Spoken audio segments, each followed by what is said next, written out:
এই এনে কি করস? ওই বড় ভাই হয় আমার।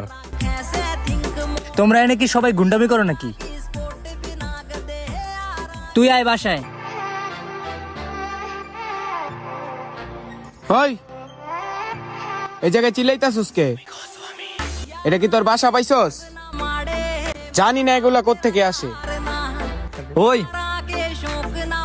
সাবধানে কথা বলিস, বড় ভাই হয় আমার।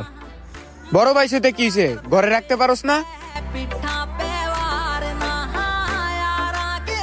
চল, আমাকে এসব মারামারি করা লাগবো না।